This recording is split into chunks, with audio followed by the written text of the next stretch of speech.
ओम शांति। आज प्यारे मीठे भगवान की मीठी मुरली मंथन की डेट है 22 जून 2020। तो मीठे मीठे बाबा अपने बच्चों से कह रहे हैं, अपनी उन्नति के लिए रोज रात को सोने से पहले अपना पोता मेल देखो, चेक करो कि हमने सारे दिन में कब किसी को दुख तो नहीं दिया। भगवान कह रहे कि अपनी उन्नति देखो सभी चाहते हैं, तो हमें चेक करना है कि हमारी किसी बात से, किसी व्यवहार से, किसी सोच से किसी को कोई तकलीफ तो नहीं हुई। हुँ? और हमारी सोच में कितनी शक्ति है, कितनी कमाल है, वो हम इस बात से समझते हैं। एक बार एक छोटे बच्चे को आश्रम में पढ़ने के लिए भेजा गया। तो आश्रम में वो पढ़ाई करता था और उसके गुरुजी थे, बहुत अच्छे से पढ़ाई होती थी। वो गुरुजी एक चौपाई हमेशा बोलते थे, हमेशा सभी बच्चों को सिखाते थे, जेही के जेही न सत्य स्नेहु, जो तेहे तेही जो तोहे मिले ही न कछु संदेहु। तो जब बच्चे पूछते थे कि क्या है, तो महात्मा जी बताते थे कि तुम जो दिल से चाहोगे, हुँ? वो तुम्हें ज़रूर मिलेगा, उसमें कोई संदेह नहीं है। तो बच्चे लोग ऐसे सुन लेते थे। काफ़ी साल हो गए, जब वो पढ़ाई पूरा कर लिया वो बच्चा, तो बाहर निकला, उससे जॉब हो गई, वो लखनऊ में पोस्टेड हो गया। हाँ, उसके बाद आश्रम के गुरुजी से उनका कोई संपर्क नहीं रहा। तो ऐसे करते हुए अच्छी सी नौकरी कर रहा था, मन भी लग रहा था। अचानक उसको लगा कि कुछ दिनों से उसके अंदर एकदम बेचैनी सी हो रही है। वो गुरुजी उसे बहुत याद आ रहे हैं, आश्रम के गुरुजी। तो उसको लगा कि अचानक से गुरुजी की याद क्यों आ रही है मुझे, मैं तो भूल ही गया था लगभग।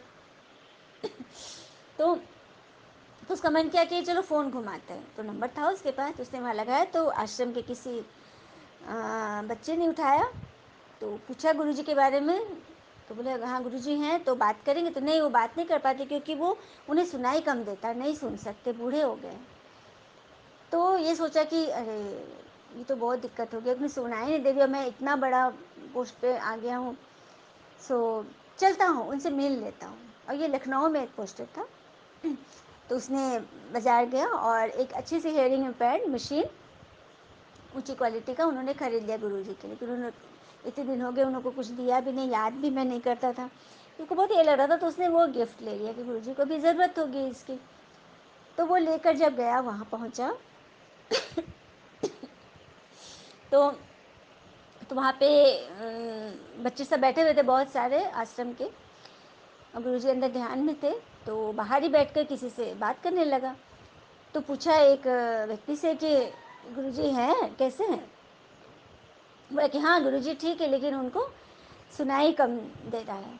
तो बोलता हाँ ये तो पता चला। तो डॉक्टर से दिखाया होगा ना? तो हाँ डॉक्टर से दिखाया, डॉक्टर ने एक मशीन बोली है।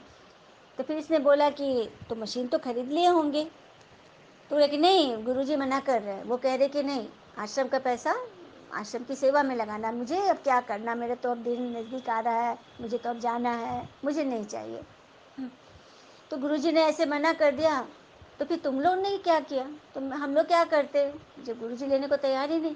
तो हम लोग बैठ करके उनके लिए प्रार्थना कर रहे थे। और वो डॉक्टर ने कह दिया था कि लखनऊ में ये मशीन मिलती है बहुत अच्छी। तो हम लोग प्रार्थना कर रहे थे कि कहीं से भगवान वो मशीन हमारे गुरुजी को दिला दे, क्योंकि उसकी बहुत ज़रूरत है उन्हें, लेकिन वो लेने को तैयार नहीं है। तब जैसे उसने ये बात सुनी, तब उसको लगा कि तो ये कारण है मेरी बेचैनी का, जो ये लोग 2-3 दिन से जो सामूहिक प्रार्थना कर रहे थे कि लखनऊ से वो मशीन आए, तभी भगवान ने मुझे टच किया और मैंने उनके लिए वही मशीन खरीदी। सेम जो डॉक्टर ने प्रिस्क्राइब किया था, वही मशीन मैंने खरीदी और वो लेकर के मैं सीधा यहाँ आ गया। तो देखिए किस तरह से हमारी सोच, हमारे विचार काम करते हैं। हुँ? तो वो बच्चे इतनी प्रार्थना कर रहे थे और सबकी सोच जब संगठन में एक रूपी हो गई, तो इसी को कहते हैं लॉ ऑफ अट्रैक्शन। जब व्यक्ति विचार करते हैं और उस विचार में डूब जाते हैं और विचार व कर्म एक ट्रैक पे आ जाते हैं ना, तो वो चीज़ हमें मिल जाता है। तो यहाँ भगवान हमें हमारी उन्नति के लिए कितनी सुंदर सुंदर में विचार दे रहे हैं। तो उस विचारों को हमें अपने कर्म में लाना है ना। प्रश्न है, महान सौभाग्यशाली बच्चों में कौन सी बहादुरी होगी? उत्तर, जो महान सौभाग्यशाली होंगे वे बच्चे आपस में भाई भाई की तरह रहेंगे, मतलब आत्मा भाई भाई। कभी उनके मन में ये नहीं होगा कि ये अपना ये पराया। बच्चे झट समझ जाएंगे कि हम गॉडली स्टूडेंट हैं, हम सभी आपस में एक हैं। तो ये बहादुरी करने वाले बच्चे जब अपने को आत्मा समझेंगे तब ऐसा कर पाएंगे। देह भान में समझेंगे तो फिर वो ऐसा, वो वैसा, वो जैसा है ये होगा। आज के गीत है मुरली का, मुखड़ा देख ले प्राणी दिल दर्पण में। तो हम बच्चे अपने दिल दर्पण में किसे देख रहे हैं? अपने भगवान को देख रहे हैं। हाँ, भगवान को हमने अपने मन में रखा है ना। और उनके बारे में तो एक ही बात हमसे मन में बैठी हुई है कि एक वो ही है जो हमसे कभी खफा नहीं होते। तो चलिए मीठा सा गीत सुनते हैं। एक तुम ही हो जो मुझसे न होते खफा, एक तुम ही हो जो मुझसे न होते खफा। बाबा क्यों ना करूं साथ तेरे वफा, साथ तेरे वफा, साथ तेरे वफा। एक तुम ही हो जो मुझसे न होते खफा। एक तुमने ही मुझको लगाया गले, एक तुमने ही मुझको लगाया गले।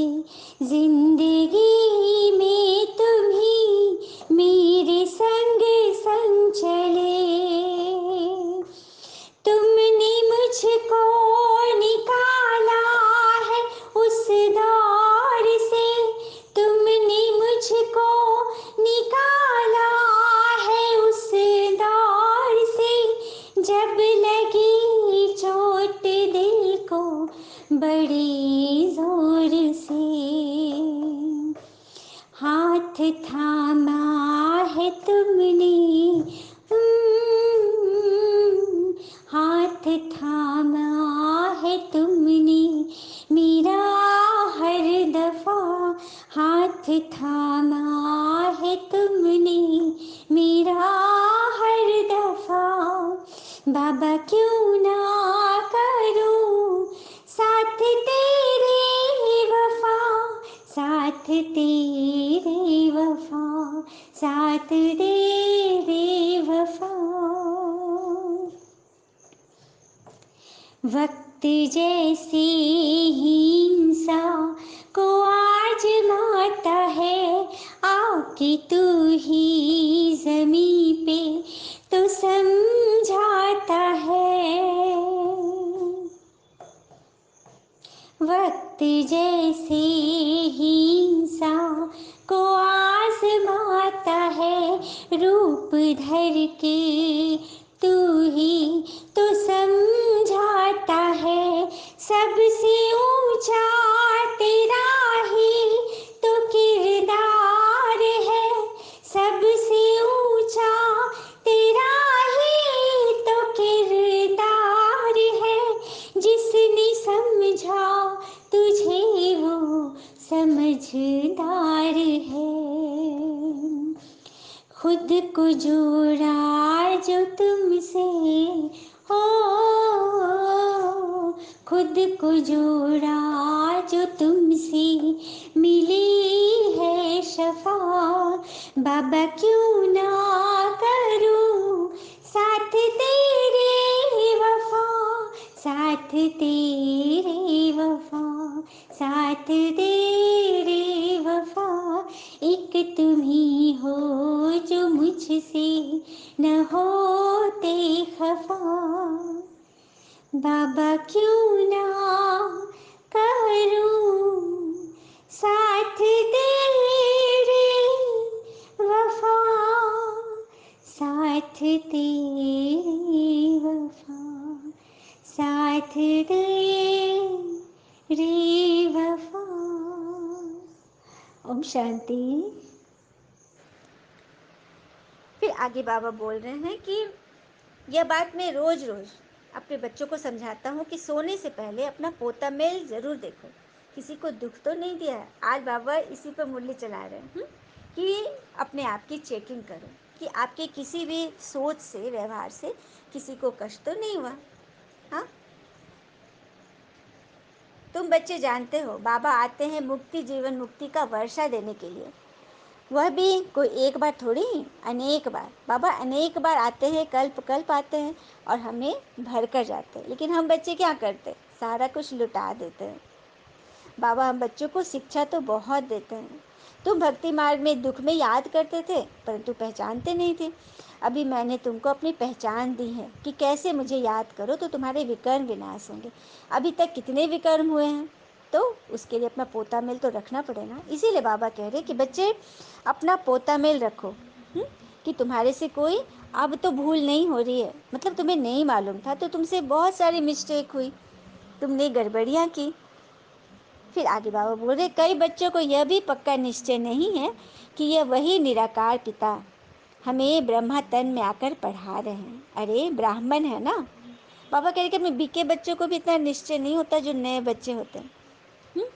तो बाबा कह रहे हैं कि तुम्हें सबसे पहले तो निश्चय करना है। जब यहाँ अनुभव करोगे, प्राप्ति होने लगेगी, तो निश्चय अपने आप हो जाएगा। हाँ, प्राप्ति से ही निश्चय होता है ना। अब जैसे किसी को कोई बहुत बड़ी बीमारी हो गई, हाँ, और वो गया डॉक्टर के पास, किसी ने मतलब किसी डॉक्टर का पता बताया, तो पहले पहले तो वो निश्चय करेगा नहीं। जब वहाँ जाएगा, सबसे पूछेगा, केस हिस्ट्री देखेगा कि सच में इनके द्वारा किसी का फ़ायदा हुआ है, वो सब देखेगा, तो धीरे धीरे निश्चय होने लगेगा। और फिर जब वो इलाज करवाना शुरू करेगा और उसे फ़ायदा होने लगेगा, तब धीरे धीरे वो डॉक्टर को पहचान लेगा कि ये डॉक्टर तो बिल्कुल अच्छे हैं, परफेक्ट है। तो वही बात है, जब हम आत्मा परमात्मा के बारे में सुनते हैं कि भगवान हमारी आत्मा का इलाज कर रहे हैं, हमारे जन्म जन्म के दुखों से हमें छुड़ा रहे हैं, हम सुनते हैं। लेकिन जब अनुभव करते हैं, योग करते हैं, जब हमारे अंदर परिवर्तन आने शुरू हो जाते हैं, तब हम उनमें अपार निश्चय करने लगते हैं। हाँ, जो कि ये गीत हमें बताया ना कि एक भगवान ही है जिन्होंने उस समय हमारा हाथ पकड़ा जब हम बहुत गिरे हुए थे, बहुत कमज़ोर थे। और सबसे ज़्यादा मनुष्य गिरता है किस वजह से? ईगो से। सामने वाले से किसी से झड़प हो गई, मतलब कोई अनबन हो गई, तो उस वक्त हमारा मन क्या कहता है? सबका मन एक ही बात कहता है कि हम ही क्यों बार बार बात करें। हाँ, why should I so be so nice, मैं क्यों हमेशा नाइस बनूं। और ये नहीं, आसपास के लोग भी हमें यही समझाएंगे कि तुम ही क्यों झुको। हम्म? और और सबसे बड़ी बात है कि हम कहना नहीं चाहते हैं, वो बात मुंह से निकल गया, माना मेरा मुंह पर, मेरे बोल पर संयम नहीं है। हाँ, क्यों संयम? क्योंकि संकल्प पर संयम नहीं है, सोच पर संयम नहीं है। सोच पर संयम नहीं है तो बोल पर नहीं, और बोल पर नहीं तो फिर कर्म भी गड़बड़ होगा। तो फिर हमारे भाग्य पर संयम कैसे होगा? हुँ? तो जैसा सामने वाला का भाग्य, वैसा हमारा भी बन जाएगा, क्योंकि हमने उसकी देखा देखी करी। और एक बात और है, हमने किसी का अच्छा किया या हम अच्छा करते हैं, तो कई हद तक समझाते हैं, आसपास के लोग भी बोलते हैं कि उसे सामने वाला है उसको ग्रांटेड ले लेगा। हुँ? वो इसका फ़ायदा उठाएगा। तो ये मत सोचिए, आप यह सोचिए कि ग्रांटेड ले ही रहा है ना। हाँ, हम बढ़कर दे रहे हैं ना। तो धीरे धीरे धीरे धीरे उसके मन में ये बात बैठेगी कि इसे कुछ भी कर दो, लेकिन ये ज़रा भी नहीं टूटते। तो यही तो है हमारा अचीवमेंट, यही है हमारी जो हमें शिखर तक पहुंचा रही है, परमात्मा की नज़र में ला रही है। हुँ? और इससे एक बात और सिद्ध हो गई कि my mind is in our control. यही तो है सच्ची शक्ति जो भगवान हमें बैठ सिखा रहे हैं। अच्छा, मीठे मीठे बच्चों प्रति भगवान की नमस्ते। हम बच्चों की भी प्यारे शिव पिता को नमस्ते। और बाबा दिल से सभी आत्माओं की तरफ से आपको वेरी वेरी गुड मॉर्निंग। धारणा के लिए मुख्य सार है, पहली पॉइंट, सारा दिन मुख से बाबा बाबा निकलता रहे। कम से कम प्रदर्शनी आदि समझाते समय मुख से 1000 बार बाबा बाबा निकले। बाबा बाबा निकले था ये मंथन, चलो ये मुरली भी चल रही है, तो मुख से क्या निकला? बाबा ने किया, बाबा ने बोला, बाबा ऐसा करते, बाबा समझाते हैं, बाबा ने हाथ पकड़ा। हाँ, गीत में भी था ना, बाबा क्यों न करूँ मैं तुमसे वफ़ा, तुमने मुझे उस दौर पे सँभाला है। हुँ? अब जब हम ठीक हो गए, तो क्या हम तुम्हें भूल जाएँ? क्या लॉ यही कहता है? नहीं ना। दूसरी पर इन आँखों से सब कुछ देखते हुए एक पिता की याद हो, आपस में बात करते हुए तीसरे नेत्र द्वारा आत्मा को और आत्मा के पिता को देखने का अभ्यास करना है। जब हम किसी से भी बात करें, तो खुद को भी आत्मा समझें और सामने वाले को भी आत्मा, और ऊपर परमात्मा। उनको समझे कि बाबा हमारे ऊपर छत्र छाया बनाए हुए हैं और हम अपनी बात इनसे कह रहे हैं, तो उसमें तो सफलता समाई हुई है। कल भी बाबा ने बोला था ना कि सरलता, नम्रता, विनम्रता, सहनशीलता धारण करनी है, जो सफलता के आधार है। फिर बाबा ने वरदान दिया, आराम से बैठे, बिल्कुल शांतचित्त हो जाए, चारों तरफ से बुद्धि योग हटा लें, क्योंकि कुछ समय के लिए, कुछ मिनट के लिए हम बाबा से वरदान ले लें। सामने बाप दादा को इमर्ज करें, उनका वरदानी हाथ हमारे सर पर है और बाबा हमें वरदान दे रहे हैं। इस अनुभूति में खो जाएं कि स्वयं भगवान इस साकार शरीर के द्वारा हमें वरदान दे रहे हैं। बाबा ने बोला, नीरस वातावरण में खुशी की झलक का अनुभव कराने वाले एवर हैप्पी भव। नीरस वातावरण में खुशी की झलक का अनुभव कराने वाले एवर हैप्पी भव, अर्थात एवर हैप्पी, सदा खुश रहने का वरदान जिन बच्चों को प्राप्त है, वह दुख की लहर उत्पन्न करने वाले वातावरण में भी, नीरस वातावरण में भी, अप्राप्ति का अनुभव कराने वाले वातावरण में भी सदा खुश रहेंगे और अपनी खुशी की झलक से दुख और उदासी के वातावरण को ऐसे परिवर्तन करेंगे जैसे सूर्य अंधकार को परिवर्तन कर देता है ना। बड़ी बात, कितनी सुंदर बाबा ने डिटेल में बताया कि कैसा भी वातावरण हो, दुख की लहर हो, नीरस वातावरण हो, अप्राप्ति का अनुभव हो रहा हो, तो ऐसे उदासी के वातावरण में भी आप सूर्य की तरह सबके मन के अंधकार को परिवर्तित कर दो। अंधकार के बीच रोशनी करना, अशांति के अंदर शांति लाना, नीरस वातावरण में खुशी की झलक लाना, इसको कहा जाता है एवर हैप्पी। वर्तमान समय इसी सेवा की आवश्यकता है। तो एवर हैप्पी वही बनेंगे जो बाबा के श्रीमत पे चल रहे हैं, क्योंकि ये श्रीमत ही है जो हर समय हमें थामे रखती है, हमारे मन को हमारे कंट्रोल में रखती है, इंद्रियां हमारे वश में रहती है।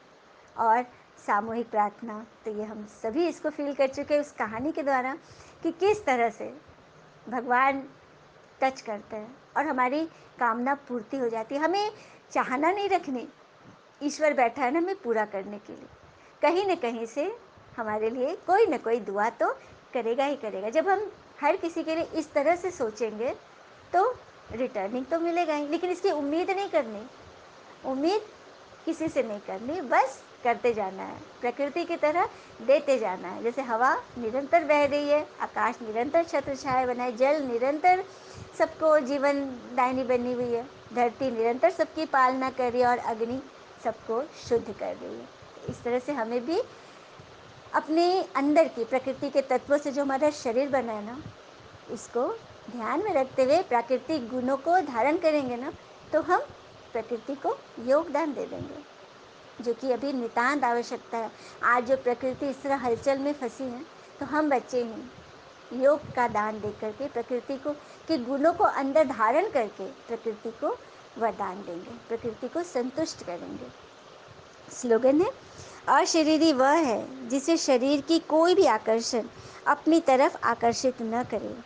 अशरीरी अर्थात आत्मा, आत्मा अशरीरी परमधाम से आई थी, यहाँ धरती पर पृथ्वी लोक पर उसे शरीर मिला, उसने पाठ बजाया और अब बाबा आकर हमें अशरीरी होने की प्रैक्टिस करा रहे हैं, क्योंकि घर चलना है ना, परमधाम चलने की बारी आ गई, क्योंकि भगवान आ चुके हैं।